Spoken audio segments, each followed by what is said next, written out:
And this is a question for that we've actually received from a few people now. There's more coming in, but it's this idea of farm to consumer.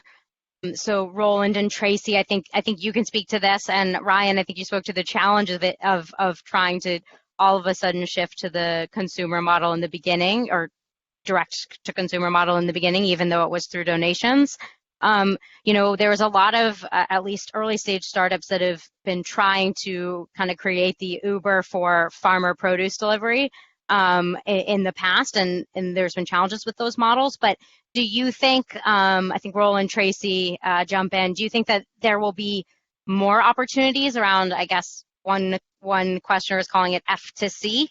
Do you think that this is going to be proliferated by the crisis? And do you think it will have challenges scaling? The short answer is yes. We've already seen that, right? Ryan described some of that earlier, just in one specific example, right? In his case.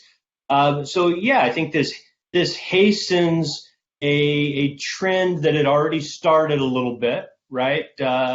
Maybe I think of a CSA, community supported agriculture, for example, where you have this farmer direct to consumer model. But again, the big challenges are around the agronomic side, beyond the economic side, the agronomic side. And that is that it's just nearly impossible to grow certain crops in certain areas at certain times of the year. So that creates a big challenge for these things to really scale and really be able to supply a consumer's year-round produce demand, right? Yes, they may be able to supply some seasonal products, and those seasonal products will change, but overall produce demand for a consumer, it's tough to get the diversity, especially for 52 weeks a year, if you're just looking local. Yeah, and I would say you need a robust logistics team to handle that, to work directly with farmers.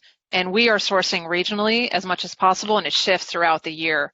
And so we're trucking when we need to, from California to the Midwest, but our regional program simply shifts throughout the year, and we have a dedicated transportation team, and we are having to add to that team right now to manage this incredible shift in demand.